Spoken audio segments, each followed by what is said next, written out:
the Ticats host the Montreal Alouettes in Guelph on Saturday. I'm here with the Spec Steve Milton. And Steve, we know that first place in the East Division is now out of reach, courtesy of the Argos win on Thursday night.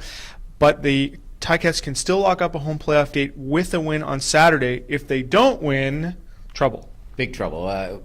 This is one of our favorite stats, yours and mine, that no third place team in the East has reached the Grey Cup since the 1970 Alouettes. But I'll take that even farther after a little research I did yesterday, Drew. That team, the 70 Alouettes, had a home game because it was best. The finals in those years were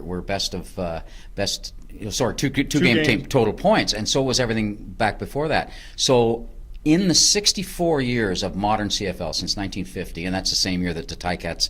The Tigers and the Wildcats got together.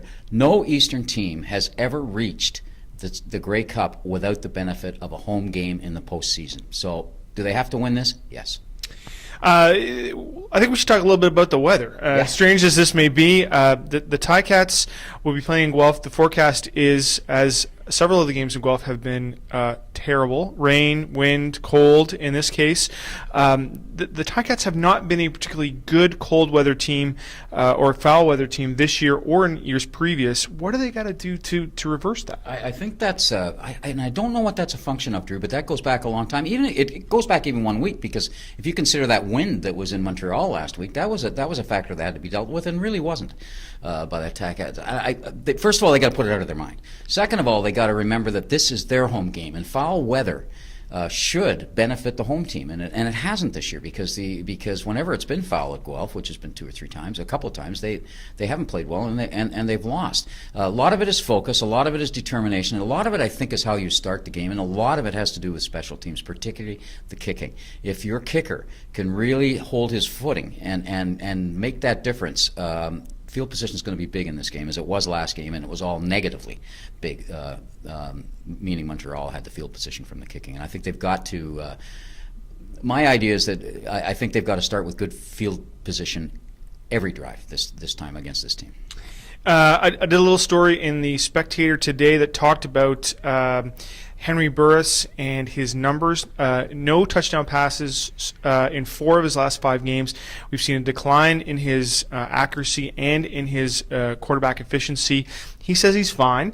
What do you think is going on with Henry Burris? It's hard to judge Henry on any kind of arc. It always has been, because there's been the highs and the lows at any period of time. But I think if you just compare them to what happened with Toronto has got its quarterback back, and just like they did last year, Ricky Ray, they've got him back at the right time of season. Last year, remember, that offense struggled for quite a while, and again on an arc, moved up in the last few games of the season, so they were really in full speed at the playoffs. I think what we hear from Henry is what you should hear from a quarterback. You shouldn't almost know that you're not doing well, because I think it's almost like a relief pitcher. Every play has to be new, and so you have to have that confidence. But I don't think he's played well, and I think Ken Austin has to be concerned, and I think this offense needs some kind of jar against Montreal, like a real jar, and not just a Danny Lefevre type of thing, or unless Danny comes in for, say, 4 series or 3-4 series and really gets it going. I think Montreal got a lot of that with the quarterback that they used last week. Now, that wasn't a relief quarterback. They had to go all game with him, but I think that really, really helped when all of a sudden they went, whoa, look at how this guy's playing. And I think they need that the Ticats need that, if not from Burris, then from somebody else. The Alouettes blitzed the Ticats like crazy in the last game, were very effective with it.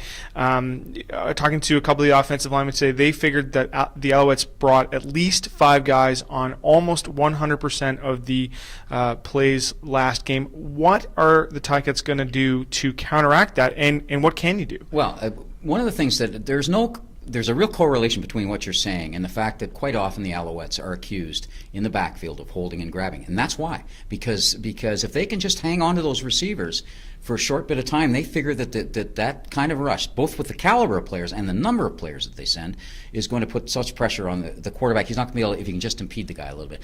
The first thing is the receivers have to get open more crisply and more quickly. And Henry, I think, has to hang on to the ball just a trifle longer. I thought he was dumping it too early, and that's how you end up getting 1st and 15, but only throwing it 10. That's one of the deals, and they really have to read the blitz better. I don't think the blitz has been read very well on this team all year. You don't get 5 sacks as many times they've given up. What's that, 6, 7, 8? this year. You can't give up that seriously. It's almost a pornographic number of sacks.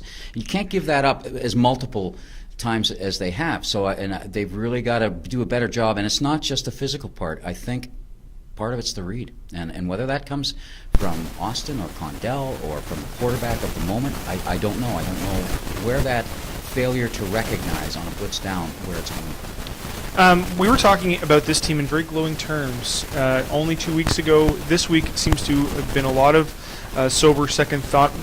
Where do you think these guys are right? It's hard to know, and you do have to buy into Ken Austin's analysis that development isn't a straight line. It's not always absolutely incremental. There's going to be sideways. But this is awful late in the season to have a sideways, if that's what this is, shift of such magnitude. I think they still have issues, and I think they have to be on top of their game to win. Montreal is coming together. I don't think they're a perfect team. I think they're highly, highly beatable. First of all, you got to have an answer for Chip Cox. If they come out and again start with good field position and don't let the weather, because clearly it's going to be bad weather at game time. If they can get good field position, and if Henry can just hang on to the ball just a little bit longer, and his receivers get open a little more, and of course it all starts in the trenches. They were badly outplayed in the trenches, and I don't care how poorly you're outplayed everywhere else. If you are outplayed in the trenches, you will not win. So it's got to be there in the trenches right from the start. Make sure you check out Saturday's Spectator for a full game preview, as well as Steve's column. Reporting for the Hamilton Spectator, I'm Drew Edwards.